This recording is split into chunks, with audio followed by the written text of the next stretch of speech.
Thanks to the previous speakers as well. I'm just going to do a very quick summing up and to alert everybody that there will be a proceedings that will be issued from the last 2 days' discussion, so that the work that we think we've now finished, we're actually just starting. And most of that work will be done by the scholarly publication program. And so they will be focusing down over Christmas, no doubt. But remember, the rest of the world doesn't stop at Christmas. Only Anglo-Saxon countries close down at Christmas. So one has to keep those windows open for folks based in countries that don't celebrate Christmas. Okay, very quickly. I've noticed about an average attendance of about 78. I think the highest we got up to was 80. And that's about matches the invitations that were sent out and the RSVPs that were received. But bear in mind that there are 322 registered journals in South Africa. And of the 79 to 80 attendees, some journals had up to 3 officers participating. And that's great. The more we get, the better. But that reduces the number of interested editors or available editors by quite a substantial amount. And I think we're going to have to look at how do we actually address that problem of non-participation. When NSEF organized face-to-face meetings in single venues, we were getting up to 100, 200 people at a time, editors at a time, including sometimes the production editors of the university presses that issue journals. And I think we need to get back to that that kind of buy-in. And my sense of one of the problems is, because I'm on the email all the time with other editors who are both present and not present. And this is a killer time of the year for academics. End of the year closeouts, marking, external examining, gearing up for the new year. People are just exhausted.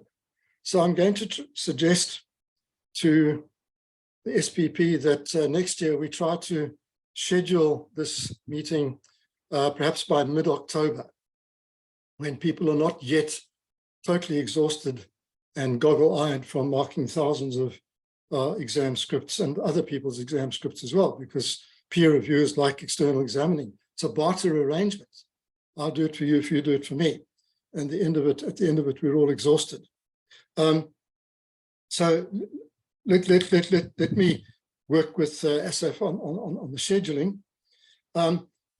Point I made yesterday, I'd just like to remake it again today, because there might be some new delegates, is that all of these issues, or many of them, have actually already been debated quite extensively in a number of our journals, but particularly the South African Journal of Science. It's not just a science journal. In fact, it's a journal about science, about epistemology, about readerships, about peer review, about the DHET research economy, deals with academic citizenship, copyright and IP issues, publication ethics, best practices, even NRF ratings. All these issues are debated constantly in that journal, very often in very short essays.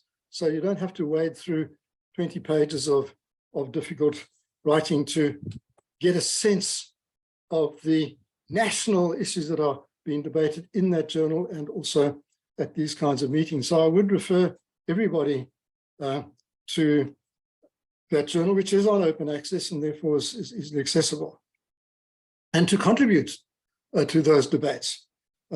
Short essays, front page, they call them front matter, commentaries, book reviews, whatever. You can bring these issues in. And that's how the journal was designed. And that's why the journal, South African Journal of Science, has become the template against which the journal panels are evaluating other journals. Now, it doesn't always match, but that's the basis. And that was drawn up originally by Wieland Gewers, who I'm pleased has been with us for the 2 days. And he made a very important intervention yesterday. And also Robin Crew, my immediate predecessor as chair of this committee, who's also been with us for the last 2 days. I'd like to also thank members of the NSEF Council who've been with us. That's Tokozani Majosi, and Igor Gledhill, who's co-chair of the committee, and who asked, I think, a very important question yesterday about, what is art and what is science? And those are issues that we need to follow through as well, in conjunction with DHET. And the DHET delegates have been with us also, including Chief Mabizela, who made a presentation during the creators session yesterday. And we are in close contact with that department and his staff in debating many of these issues and trying to tie up the loose ends and deal with the contradictions and understand the issues that both authors and editors and publishers are experiencing, and to address those. But when you work in government, it takes time. So this is why it's taken Philip and his committee a year to rethink the original discussion on editor recognition, to have to respond to committee discussions about it, bring it back to this particular meeting and take it further.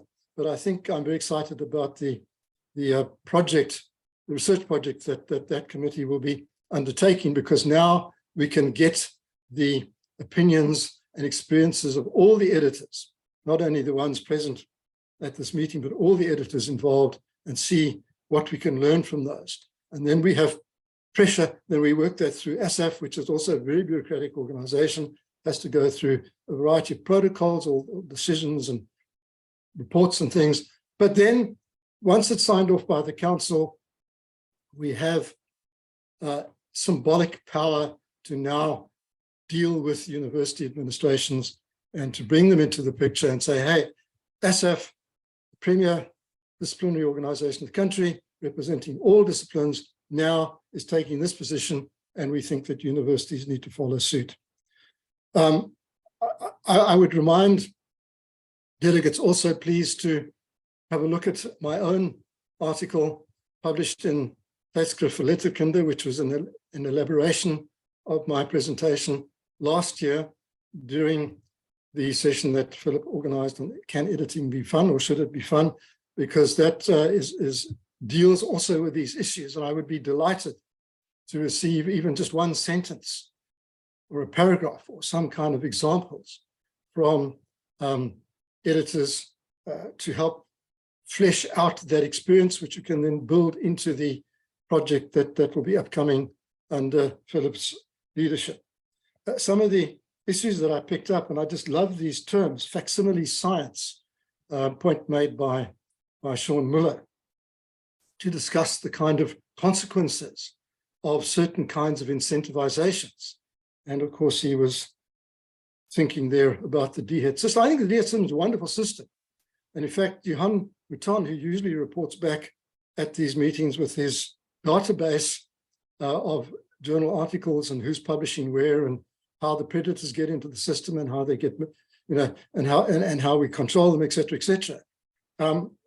He always points out at these meetings that the DHET system, for all its flaws, is actually an incredibly efficient system.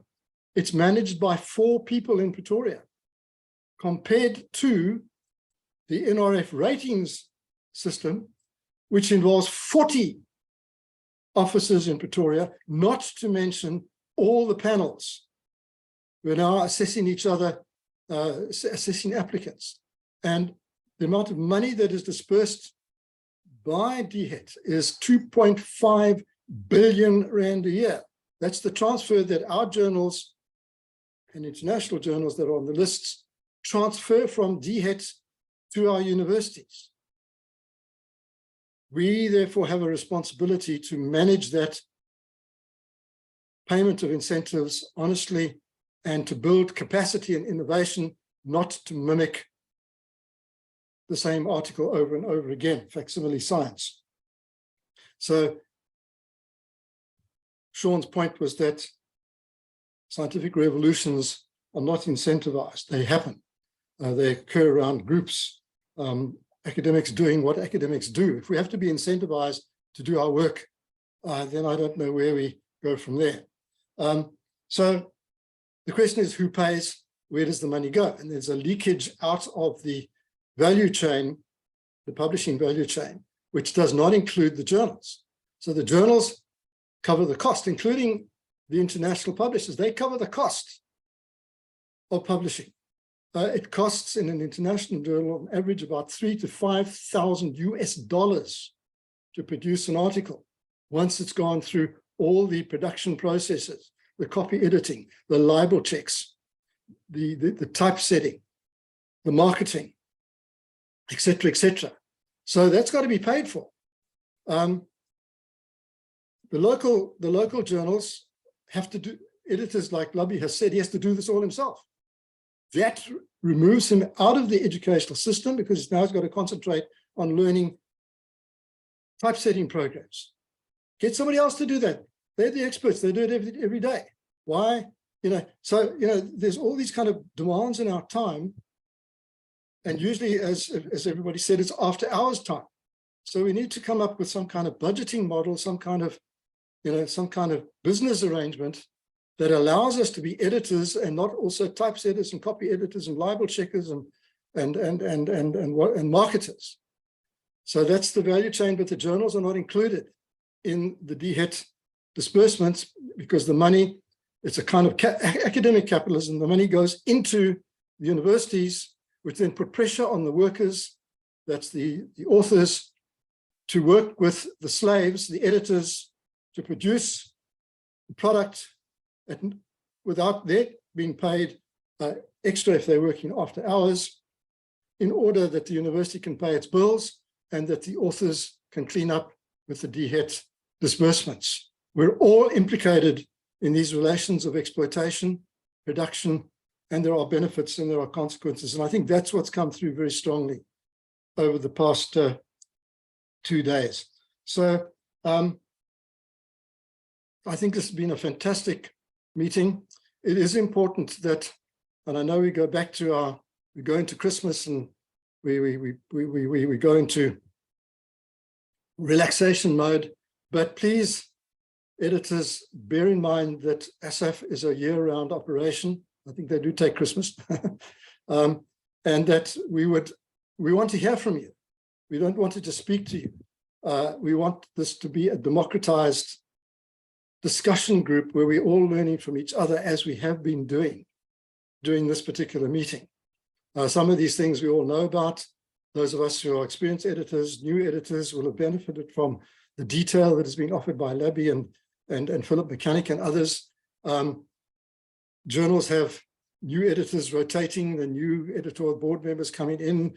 The youngsters have to be we have to reproduce the journals through employing the youngsters. So this is a training exercise as well.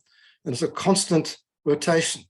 So the philosophical analysis as offered, for example, by Sean, is well matched by the detail offered by many of the editors. So we need to keep these things going. So please feel free to write to me at any time or to write to me through the NSEF office. We're in contact 4 or 5 times a week. The committees only meet once or twice a year, but there is work happening in between. There are committees and panels that are constituted from the Editors Forum, the Book Publishers Forum, and the overarching Scholarly Publication Committee. So again, my thanks to everybody, including the international scholars who may be a bit sleep deprived after the meeting. My thanks to the speakers, the facilitators. My apologies again to Carolyn for misreading my instructions, but also to the Scholarly Publication Program. I cannot overemphasize their professionalism, the responsibilities that they take, the effort that they put in, and their total dedication to science and scholarship in South Africa. So thank you, folks. I see I've gone 4 minutes over my time.